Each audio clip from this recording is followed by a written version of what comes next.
নমস্কার, আমি হৈমন্তী। স্বল্পকথার গল্পকথক চ্যানেলে আমার সকল শ্রোতা বন্ধুকে স্বাগত জানাই। আজকে পাঠ করতে চলেছি সমরেশ মজুমদারের লেখা গল্প সহাবস্থান। গল্প পাঠ যদি আপনাদের ভালো লেগে থাকে তাহলে আমার এই চ্যানেলটিকে আপনারা সাবস্ক্রাইব করতে পারেন। আশা রাখছি আমি আমার চলার পথে আপনাদের পাশে পাব। তাহলে শুনতে থাকুন আজকের গল্প সহাবস্থান। এখন বিকেল। ব্যালকনিতে চেয়ার পেতে বসেছিলেন দেবজ্যোতি। সামনে চোখ মেললেই চোখের শান্তি হয়। কোথাও কোনো বাধার প্রাচীর নেই। দক্ষিণ দিক, বোধ হয় বঙ্গোপসাগর পর্যন্ত একদম খোলা। নিবারণ ঢোল ঠিকই বলে, এত মিষ্টি হাওয়া তিনি কোনো দিনও গায়ে মাখেননি। শরীরটা জুত নেই। আজকাল নিয়মের ব্যতিক্রম হলেই এমন হয়। ঠিক সময় খাওয়া, শোয়া, ঘুমাবার চেষ্টা চালিয়ে আচ্ছন্ন হয়ে থাকা এবং বই পড়া, জীবন বলতে এখন এই। লতিকার তাগাদায় জীবনের শেষ প্রান্তে এসে একটা মোচড় এলো। শোভাবাজারের ঘিঞ্জিতে তিনি হাঁটতে পারতেন না। এখানে এত সবুজ মাঠে হাঁটতে হাওয়া লাগবে। মল্লিক বাড়ির অন্দরে হাওয়া ঢুকত না, কিন্তু এখানে ঈশ্বরের দাক্ষিণ্য পর্যাপ্ত। নিবারণকে দেখে তার খারাপ লাগছে না। ওর সঙ্গে কথা বলেও আরাম পাওয়া যাবে। আশেপাশের ফ্ল্যাটের মানুষ যারা আসবে তারা কেমন হয় সেইটি ভাবনার। দেবজ্যোতি খুশি মনে ঘরের ভেতরটা লক্ষ্য করলেন মুখ ফিরিয়ে, আর অমনি বুকের ভেতরটা ছ্যাঁত করে উঠল। কোনো আভিজাত্য নেই। দেশলাই বাক্সের মতো দেওয়াল, শুনতেই সব মিলিয়ে অনেক স্কোয়ার ফুট, কিন্তু কেমন খোপ খোপ। আজন্ম মল্লিক বাড়ির সেই বিশাল থামওয়ালা বড় বড় ঘরে 12 ইঞ্চি দেয়ালের মধ্যে থেকে এসে এটিকে খেলাঘর বলে মনে হচ্ছে। খেলাঘর বটে। জীবনের সব পাট চুকিয়ে আত্মীয় অনাত্মীয়দের সব মুখের চেহারা দেখে এই খেলাঘর পেতেছে লতিকা তাকে নিয়ে। অত হাওয়া লাগিও না, ঠান্ডা লেগে যাবে। পেছনে এসে দাঁড়ালেন লতিকা। তারপর স্বামীর বুক গলায় একটা পাতলা চাদর জড়িয়ে দিলেন। ঠান্ডা লাগছিল না, কিন্তু এতে বেশ আরাম হলো দেবজ্যোতির। হেসে বললেন, কলকাতা শহরে গরমকালে চাদর জড়িয়ে বসে আছি, কি কাণ্ড! শোভাবাজারে এমনটা ভাবতেও পারেনি লতিকা। লতিকা চার পাশে তাকালেন। শুধু শূন্য মাঠ আর দূরে দূরে অর্ধ সমাপ্ত কিছু বাড়ি। আকাশ এখন টকটকে হয়ে আছে, সূর্য ডুবু ডুবু। লতিকা বললেন, আহ, এত আরাম ভগবান আমার কপালে লিখে রেখেছিলেন, আমি স্বপ্নেও ভাবিনি গো। দেবজ্যোতি তাকালেন স্ত্রীর দিকে। বয়স সর্বাঙ্গে স্পষ্ট, কিন্তু চুলে পাক ধরেনি, দাঁতও পড়েনি। একটু মোটা হয়ে গেছেন বটে লতিকা, কিন্তু খাটতে দ্বিধা করেন না। এখন ওর দিকে পেছন ফিরে রেলিংয়ে ভর করে পৃথিবী দেখছেন যে মহিলা, তিনি তার স্ত্রী। সাদা শাড়িতে রং খুঁজে পাওয়া ভার। দেবজ্যোতি ডাকলেন, লতু। লতিকা চমকে ফিরে তাকালেন। দেবজ্যোতি অবাক হলেন। কি হলো, অমন করলে কেন? লতিকা মৃদু মাথা নাড়ালেন। না, কিছু না, বলো। কিছু তো বটেই, বলো, বলতে চাও না? দেবজ্যোতি নিজের গলায় অভিমান শুনলেন। লতিকা হাসলেন। কি বলছিলে বলো, বুঝেছি, চা চাই। তাহলে মন্দ হয় না, কিন্তু তোমার ঝামেলা বাড়িয়ে কি লাভ?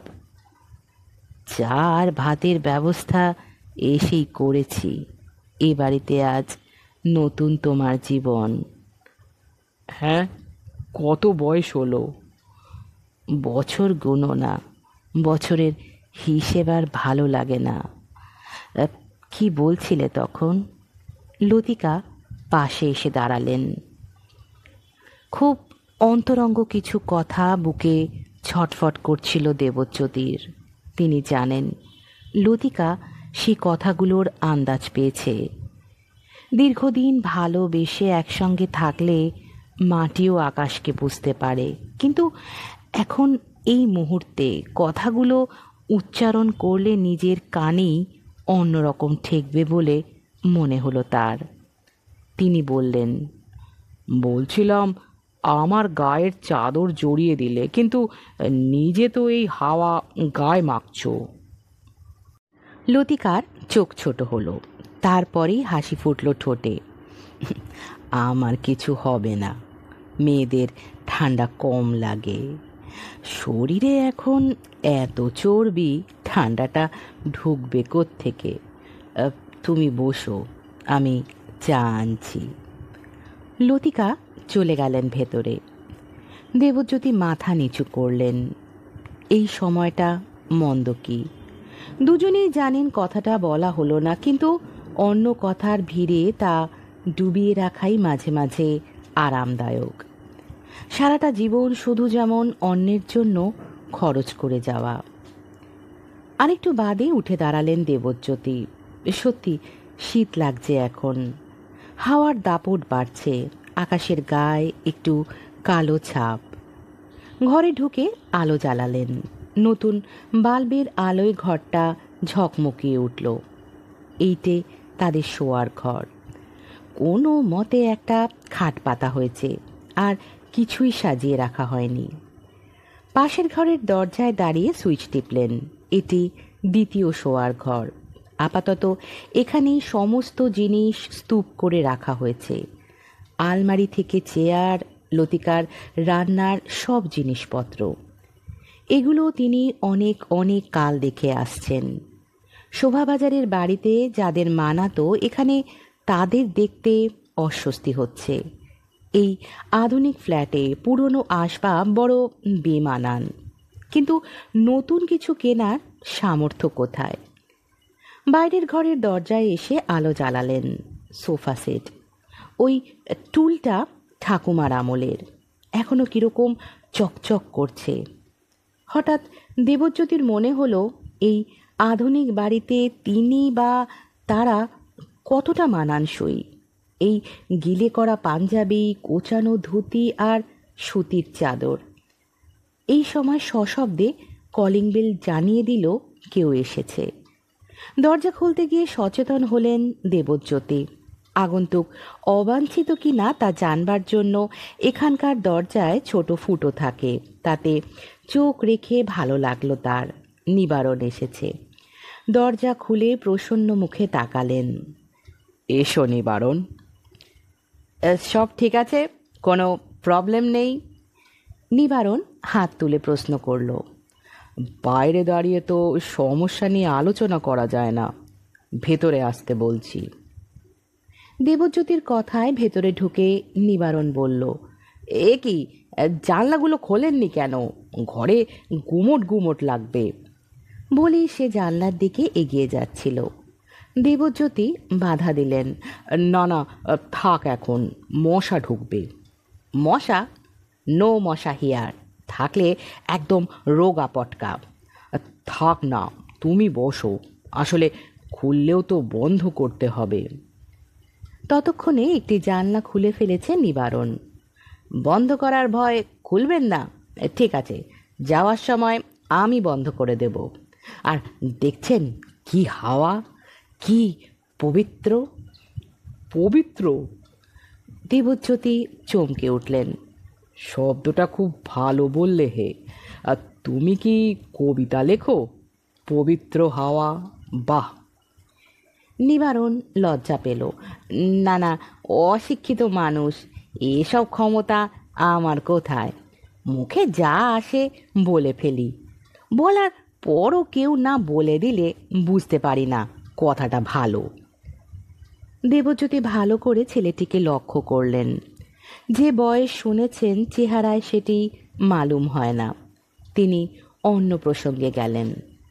আর সব ফ্ল্যাটের মানুষ কবে আসছেন? এসে গেলেন বলে আমরা তো তৈরি হয়ে বসে আছি। এখন ঠিক আছে, সবাই এসে গেলে একা আমায় ঝক্কি সামলাতে হবে। প্রাণহরিবাবু, চেনেন তো ওকে?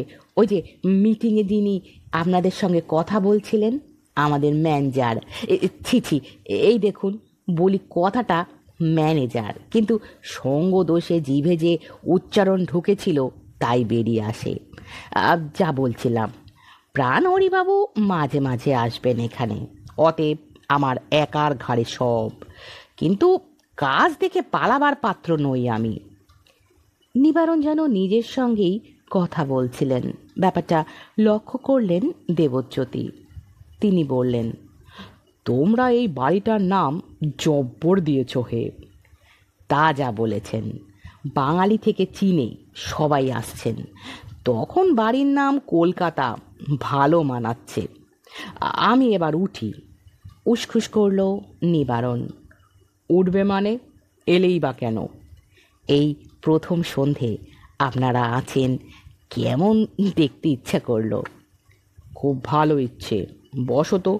তোমার সঙ্গে গল্প করতে আমার ভালো লাগছে। এই সময় 2 কাপ চা হাতে লতিকা দরজায় এসে দাঁড়াতেই নিবারণ উঠে দাঁড়িয়ে হাত জোড় করল। ছি ছি, আপনি আমার জন্যে চা করলেন? একজনের জন্য চা তৈরি করতে যে পরিশ্রম, দুজনের জন্য কিন্তু তা ডবল হয়ে যায় না। আপনি অনেক দিন বাঁচবেন। লতিকা টেবিলে চা নামিয়ে রাখলেন। দেবজ্যোতি একটু চিমটি কাটলেন। তুমি আবার কখন মনে করলে ওকে? করেছি। উল্টো দিকে সোফায় গুছিয়ে বসলেন লতিকা। নিবারণ এক দৃষ্টে লতিকার দিকে তাকিয়েছিল। বিব্রত মুখে লতিকা প্রশ্ন করলেন, কি দেখছেন ওরকম করে? নিবারণ মাথা নাড়ল। আপনি না, কি বলবো, সাক্ষাৎ মা দুর্গার মতো দেখতে। হঠাৎ ঘর কাঁপিয়ে হেসে উঠলেন দেবজ্যোতি। লতিকার মুখে রক্ত জমল। নিবারণ তার কথায় জোর দিল, হ্যাঁ, আমি মিথ্যে বলছি না। আপনার দিকে তাকিয়েই কেমন ভক্তি ভক্তি ভাব জাগে। দেবজ্যোতির গলায় তখনও হাসির রেশ। ঠিকই বলেছ ভাই, আমার তো সারা জীবন এই করেই কেটে গেল। লতিকা কৃত্রিম রোজ দেখালেন। থামো তো নিবারণবাবু, আপনার সঙ্গে আমার কয়েকটা কথা আছে। আপনি না এলে আমাকেই ডাকতে যেতে হতো, কিন্তু এত বড় বাড়ি একদম খালি হয়ে রয়েছে, ভয় ভয় লাগে। দেবজ্যোতি বললেন, এখন বাড়ি খালি বলে ভয় পাচ্ছ, বাড়ি ভরে গেলে আবার লোক দেখে হাঁপিয়ে উঠবে। উঠব, তবু শোভাবাজারের বাড়ির মতো ঘরকুনো হয়ে থাকতে তো হবে না। শুনুন, ওকে তো বলে কোনো লাভ নেই, একটা কথাও কানে ঢোকায় না। আমার একজন পুরুত চাই, ভালো পুরুত। লতিকা আবদারের গলায় জানালেন, পুরুত মানে পুজো করবেন? এই তল্লাটে কোনো পুরোহিত আছে কি না মনে করতে পারল না নিবারণ। প্রাণহরিবাবু ব্রাহ্মণ, উনি পুরুতগিরি করেন কি না সেটা জানা নেই। হ্যাঁ, গৃহপ্রবেশ করলাম অথচ একটা পুজো হলো না, এটা খুব খারাপ ব্যাপার। আমি তাই বেশিরভাগ জিনিসপত্রে হাত দিইনি। পুজো করার পর গোছাবো। আপনি কাল সকালেই একজন পুরুত এনে দিন, খুব বড় কিছু নয়, একটা পুজো করে নেব। দেবজ্যোতি মন দিয়ে শুনছিলেন, এবার বললেন, ছাড়ো তো এসব, পুরুত নয়, আমাদের একটা ভালো কাজের লোক চাই। শোভাবাজারে যারা ছিল তারা পাড়া ছেড়ে এত দূরে আসতে চাইল না। তুমি ভাই একটা ঝি কিংবা চাকর দেখে দাও, নইলে তোমার এই দুর্গা ঠাকুরিনীর ফাই ফরমাস খাটতে খাটতে আমার প্রাণ জেরবার হয়ে যাবে। লতিকা ফুঁসে উঠলেন, বাজে বকো না। শোভাবাজারে তো পায়ের ওপর পা তুলে থাকতে। লোক আজ না হোক কাল পেয়ে যাব, কিন্তু পুরুত আমার চাই কালকেই। ভয় পেও না, তোমাকে এই পুজোর ব্যাপারে কিছু করতে হবে না। এখানে কোনো ঠাকুর বাড়ি নেই? নিবারণ মাথা নাড়ল। আপনি তো কথাটা বলে ফেলেছেন, জোগাড় করার দায়িত্ব আমার। তবে একটা কথা, মন্ত্রটা নিয়ে খুঁতখুঁতুনি করবে না। লতিকা শিউরে উঠলেন। হুমা, সে কি কথা? দেবজ্যোতি হাসলেন। বিদ্যাস্থানে ভয়ে বচ, বঙ্গগৃহিণীরা এই করেই মরল। মরি, নিজের বাড়িতেই মরব। বিয়ের পর থেকেই মান্ধাতার আমলের বাড়িতে শরিকদের সঙ্গে ঝগড়া করে কাটাতে হয়েছে। তোমার আর কি, এখন একটু হাত পা মেলার সুযোগ পেয়েছি, হাজার হোক নিজের বাড়ি বলে কথা। এই সময় দুম করে আলো নিভে গেল। নিবারণ বলল, এই এক জ্বালা, ঘাবড়াবেন না, জেনারেটর আছে, একটু দেখি গিয়ে। নিবারণ অন্ধকারে চা এক চুমুকে শেষ করে উঠে দাঁড়ালো। দেবজ্যোতি হা হা করে উঠলেন। অন্ধকারে যাবে কি করে? লতু, টর্চ আনো। নিবারণ বললেন, কিছু ব্যস্ত হবেন না, পেঁচাদের চেয়ে খারাপ দেখি না অন্ধকারে। কলকাতায় থাকতে থাকতে সেটাও অভ্যাস হয়ে গেছে। কাল আপনি আপনার পুরুত পেয়ে যাবেন, ঠিক সকাল সকাল আনবো। বাড়িটা এখন ঘুটঘুটে অন্ধকারে ডুবে রয়েছে। নিবারণ বেরিয়ে যাওয়ার পর দরজা দিয়ে লতিকা বললেন, এখানে ভূতের মতো বসে না থেকে বারান্দায় বসবে চলো। মোমবাতি আনোনি? দেবজ্যোতি উঠতে ইচ্ছা করছিল না, জানলা দিয়ে খারাপ হাওয়া আসছে না। লতিকা বললেন, এনেছি, তবে এখন খুঁজে পাবো না বলেই অন্ধকারে ঘর ছেড়ে বেরিয়ে গেলেন। কয়েক মুহূর্ত চুপচাপ বসে রইলেন দেবজ্যোতি। খালি বাড়িতে খুট খাট শব্দ হচ্ছে। দেবজ্যোতির মনে হলো খালি বাড়ি বলেই এত শব্দ, কিন্তু কিছুক্ষণ বাদই তার অস্বস্তি আরম্ভ হলো, যেন ঘরের মধ্যে তিনি শব্দের উৎস খুঁজে পাচ্ছেন। দেবজ্যোতি নিচু গলায় ডাকলেন, লতু। শব্দটা যেন কয়েক গুণ জোরে কানে বাজল। তিনি ধীরে ধীরে উঠতে গিয়ে হোঁচট খেলেন। ডান পায়ের বুড়ো আঙুলের নখে ব্যথা লাগলো, টেবিলের পায়ে ধাক্কা লাগায়। কিন্তু দাঁড়িয়ে থাকতে সাহস হলো না। শোভাবাজারে কোনো কালেও ভূতের ভয় হয়নি। ওর এক জেঠিমা তান্ত্রিকদের খুব মানতেন। বিডন স্ট্রিটে এক তান্ত্রিকের কাছে যাওয়া আসা ছিল তার। তন্ত্র মন্ত্রে প্রেত পাঠানো যায় কারো ক্ষতি করতে, অথবা কেউ ক্ষতি করেছে জানলে সেই প্রেতকে দিয়ে পাহারা দেওয়ানো যায়। এসব কথা শুনে শুনে নেশা চড়িয়ে দিয়েছেন। এখন তার মনে অন্য রকমের ভয় এলো। এই বিশাল শূন্য বাড়িতে একা থাকাটাই অসম্ভব। শব্দগুলো নানা রকম মানে হয়ে কানের ভেতরে ঢুকছে। দেবজ্যোতি হাতড়ে হাতড়ে বারান্দায় চলে এসে থমকে দাঁড়ালেন। লতিকা গ্রিল ধরে দাঁড়িয়ে বাইরের দিকে তাকিয়ে আছে। দেবজ্যোতি ঠিক করলেন চশমার কাচ এবার পাল্টাতে হবে। যতই অন্ধকার হোক, লতিকাকে তিনি বেশ ঝাপসা দেখছেন যেন। বাইরে অনেক দূরে টিমটিমে আলো, আর আকাশটা এখন মেঘ মুক্ত, কারণ ঠাস ঠাস তারারা ঝকঝক করছে। দেবজ্যোতি আরও একটু এগোলেন।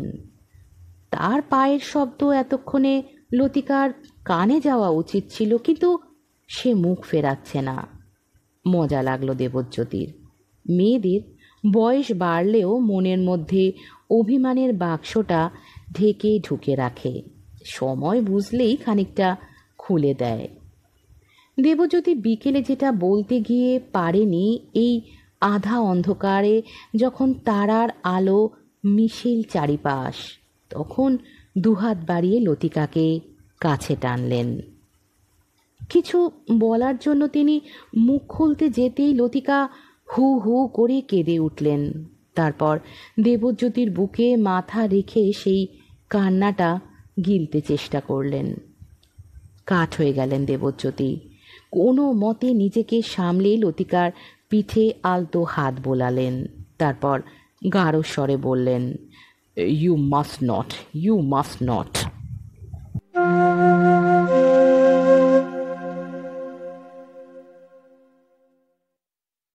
তা এসব বছর পাঁচেক আগের কথা। সময় চড়া পড়ে পড়ে এত সময় কোথাও এক ফোঁটা জল নেই বলে ধারণা জন্মেছিল দেবজ্যোতির, কিন্তু এই স্রোত চোখের বাইরে দিয়ে বয়। চেয়ারে নড়ে চড়ে বসলেন দেবজ্যোতি। সেই সময় লতিকা বলে উঠল, বড় খুকিদের আসতে লিখলাম।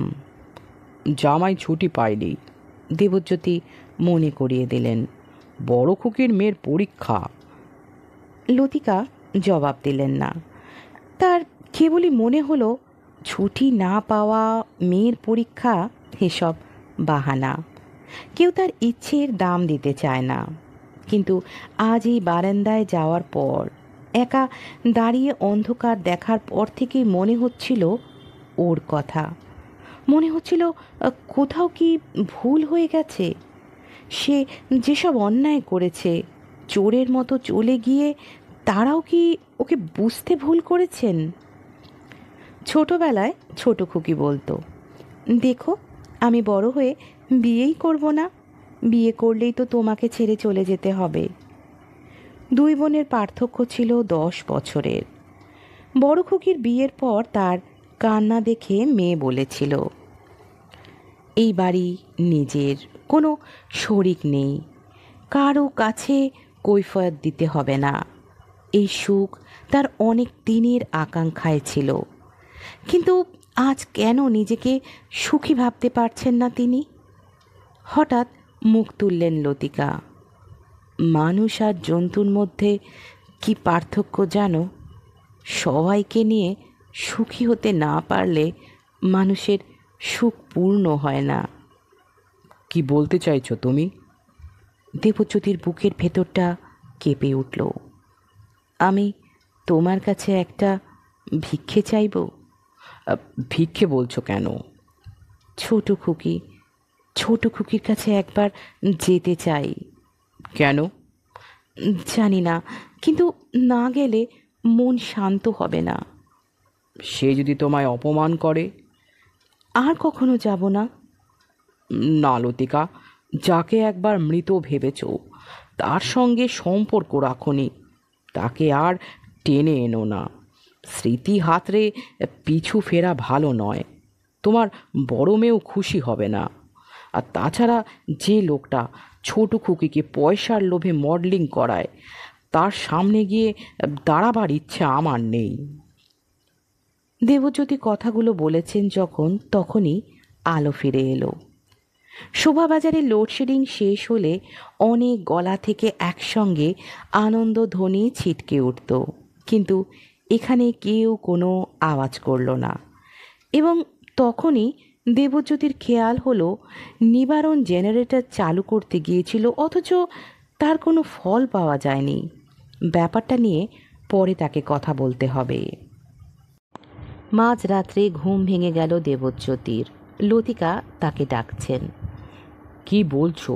বিরক্তি মুখে গলায়। বাথরুমে যাব। যাবে তো যাও গে, আমাকে ডাকার কি আছে? কী সব শব্দ হচ্ছে চারপাশে, তুমি একটু দাঁড়াবে? লতিকার কথা বলতে অসুবিধে হচ্ছিল, তবু সেই মোচড়ানো গলায় বললেন, কি করব, আজ ওকে ভীষণ মনে পড়ছে।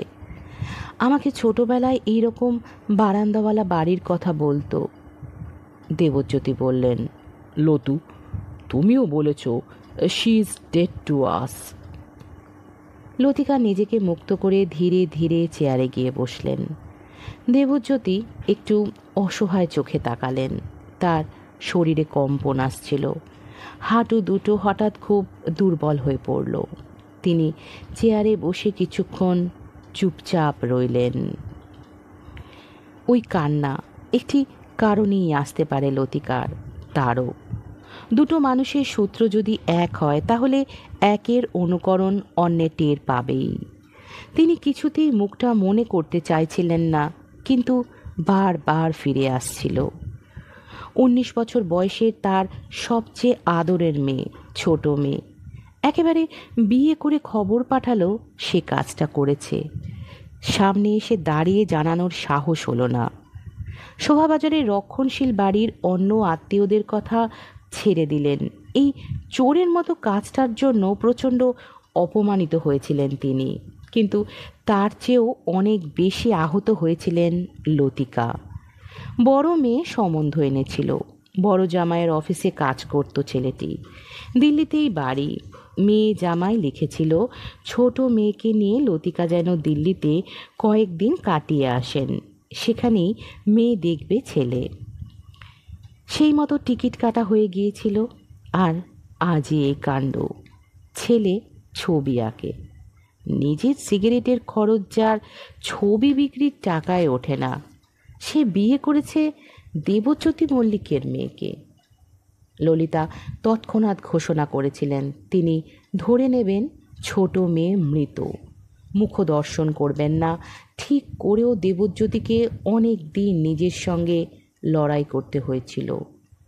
19 বছর তিল তিল করে যে স্নেহ দিয়ে ওকে গড়ে তুলেছিলেন তা মুছে ফেলা মুশকিল। কথাটা জানার পর মেয়ে আর এমুখো হয়নি। দেবজ্যোতি জানেন না ফিরে এলে তিনি কি করতেন। তার বিস্ময় লাগে। 19 বছরের অভ্যাস, ভালোবাসা, পরস্পরের হৃদয় স্পর্শ ম্লান হয়ে গেল মেয়ের কোনো আকর্ষণের তাগিদে। কয়েক বছরের বা মাসের মধ্যে একটি পুরুষ কোন জাদুতে এত মূল্যবান হয়ে ওঠে? তারপর যখন কাগজের বিজ্ঞাপনে মেয়ের মোহিনী ছবি দেখতে লাগলেন, বুঝলেন মডেলিং করছে পেট ভরাতে, তখন তলানিটুকুও চলে গেল মন থেকে। দাঁড়াবো আমি বাথরুমের দরজায়? তুমি কি কচি খুকি? লতিকা আর কথা বাড়ালো না। নতুন জায়গা, দেওয়ালের গন্ধ এখনো মরেনি। ঘুম আসছিল না প্রথম রাতে, তাও যদি এলো লতিকার, ভূতের ভয়ে সেটা ভাঙিয়ে দিল। বালিশে মুখ ডুবিয়ে নিজের শরীর অনুভব করছিলেন দেবজ্যোতি। হঠাৎ কানে একটা শব্দ বাজল। না, খালি বাড়ির শব্দ নয়। লতিকার হাত থেকে মগ পড়ে গেছে নিশ্চয়ই। তিনি আবার ঘুমোবার চেষ্টা করলেন, কিন্তু আর ঘুম আসছে না। দেবজ্যোতি চিত হয়ে শুতেই মনে হলো লতিকা এখনও ফেরেননি। যতই হোক, এতক্ষণ কারো বাথরুমে থাকা বাড়াবাড়ি। তিনি শুয়ে শুয়েই ডাকলেন, লতু। কেউ সাড়া দিল না, অথচ বাথরুমটা তো লাগোয়াই। দেবজ্যোতি উঠলেন। চশমাটা নিতে গিয়েও নিলেন না। ভেজানো দরজা, ভেতর থেকে ছিটকেনি দেওয়া নেই। দেবজ্যোতি আবার ডাকলেন, লতু, তোমার হয়ে গেছে? কয়েক মুহূর্ত অপেক্ষা করেও সাড়া না পেয়ে দরজায় চাপ দিতেই বুক নিংড়ে আর্তনাদ ছিটকে উঠল দেবজ্যোতির। লতিকা বাথরুমের মেঝেতে পড়ে আছেন। দৌড়ে কাছে যেতে গিয়ে দেওয়াল ধরে নিজেকে সামলালেন দেবজ্যোতি। শরীরটা যে এত বিকল হয়েছে তা আন্দাজেও ছিল না। তার নিজের বুক ধরাস ধরাস করছে, চোখের দৃষ্টি ঝাপসা হয়ে আসছে। কোনো রকমে তিনি লতিকার শরীরের সামনে উবু হয়ে বসলেন। তার খুবই কষ্ট হচ্ছিল। হাত তুলে লতিকার কাঁধ ধরলেন তিনি। লতু, লতু, কি হয়েছে লতু? কথা বলো লতু। কোনো সাড়া নেই। দেবজ্যোতি কী করবেন ভেবে পাচ্ছিলেন না। তার শরীরে এখন এমন সামর্থ্য নেই যে নিচে গিয়ে হাঁকাহাঁকি করে নিবারণকে ডাকবেন, কিন্তু একজন ডাক্তার আনা দরকার, এই বোধ সক্রিয় ছিল তার।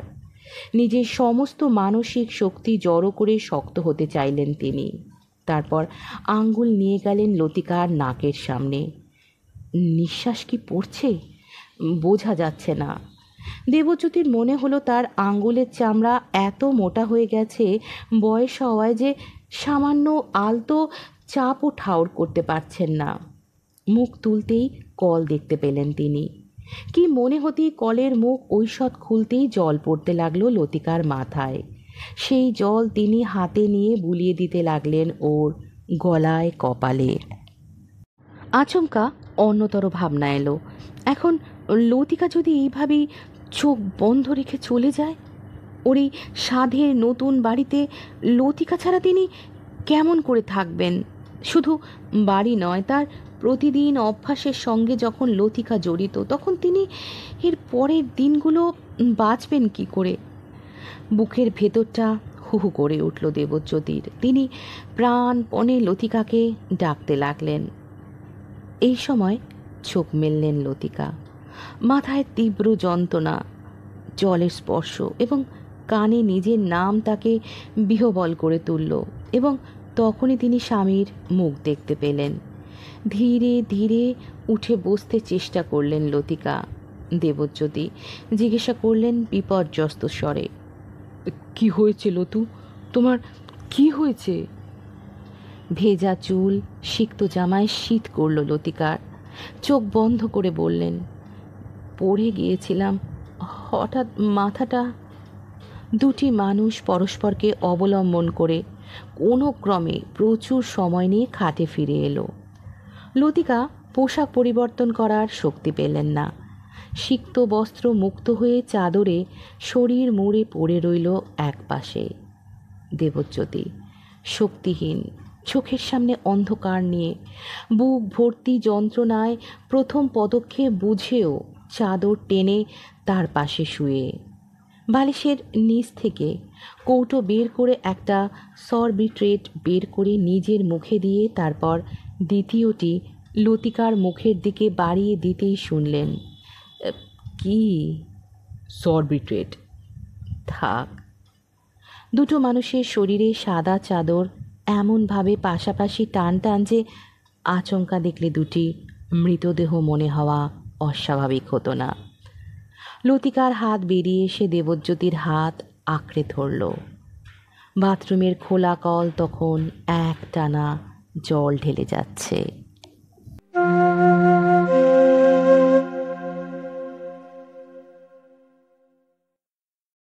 এতক্ষণ শুনছিলেন আজকের গল্প সহাবস্থান। গল্পটি আপনাদের কেমন লাগলো অবশ্যই কমেন্টের মাধ্যমে জানাবেন। আপনাদের কমেন্ট আমাকে উৎসাহিত করে। আর যদি গল্পটি ভালো লেগে থাকে তাহলে লাইক করবেন, আপনাদের আত্মীয় পরিজন বন্ধুবান্ধবের সাথে শেয়ার করবেন, আর আমার এই চ্যানেলটিকে সাবস্ক্রাইব করে পাশে থাকবেন। আজকের মতো এখানেই বিদায় নিচ্ছি। হাজির হব আবারও একটি নতুন গল্পের সাথে। ততক্ষণ সঙ্গে থাকুন এবং শুনতে থাকুন স্বল্পকথার গল্পকথক। ভালো থাকবেন। নমস্কার।